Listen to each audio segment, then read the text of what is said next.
चावल के एक दाने की कहानी। द्वापर युग में पांडव वनवासी का जीवन जी रहे थे और महाकपटी दुर्योधन हस्तिनापुर में एक राजविलासी जीवन जी रहा था। एक दिन महर्षि दुर्वासा अपने शिष्यों के साथ हस्तिनापुर अतिथि बनकर पधारे थे। दुर्योधन ने काफी अच्छे तरह से उनका आतिथ्य किया। इसी पवित्र कार्य के बीच दुर्योधन ने अपने मामा शकुनी के साथ मिलकर पांडवों को परास्त करने की एक नई योजना बनाई।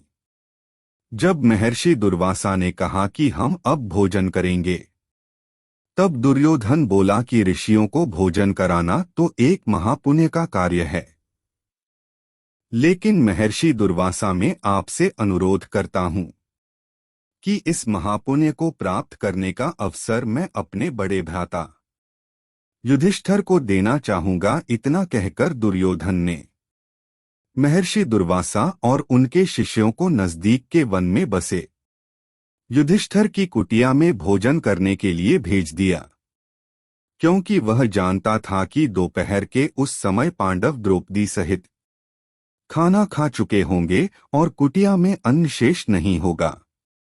कुछ ही समय में महर्षि दुर्वासा अपने शिष्यों के साथ पांडवों की कुटिया में गए। वहां युधिष्ठिर ने उनका बड़े आदर के साथ स्वागत किया। महर्षि दुर्वासा ने युधिष्ठिर को दुर्योधन के साथ हुआ अपना वार्तालाप बता दिया और कहा कि मैं और मेरे शिष्य स्नान के पश्चात भोजन ग्रहण करेंगे। इतना कहकर वह सभी ऋषिगण स्नान करने के लिए नदी पर गए। धर्मराज युधिष्ठिर ने यह बात तुरंत जाकर द्रौपदी को बताई। द्रौपदी ने कहा, इस वक्त तो हमारे पास कुछ भी भोजन शेष नहीं है। द्रौपदी का दिल यह सोचकर घबराने लगा, अगर ऋषियों को भोजन नहीं कराया तो उन्हें महर्षि दुर्वासा के क्रोध और श्राप का पात्र बनना पड़ेगा। उस कठिन घड़ी में द्रौपदी अपने मित्र सखा कृष्ण को याद करने लगी। उसी वक्त लीलाधर कृष्ण ने द्रौपदी की कुटिया के अंदर प्रवेश किया। उन्हें देखते ही द्रौपदी उनके पास दौड़ती हुई गई और उन्हें अभिवादन करके अपनी समस्या बताने लगी। कृष्ण ने कहा, द्रौपदी, तुम्हारी समस्या को कुछ समय के लिए भूल जाओ और सबसे पहले मुझे कुछ खाने को दो, मुझे बड़ी जोरों की भूख लगी है। तब द्रौपदी ने अक्षय पात्र लाकर कृष्ण के हाथ में दिया, साथ ही अपनी समस्या भी बताई।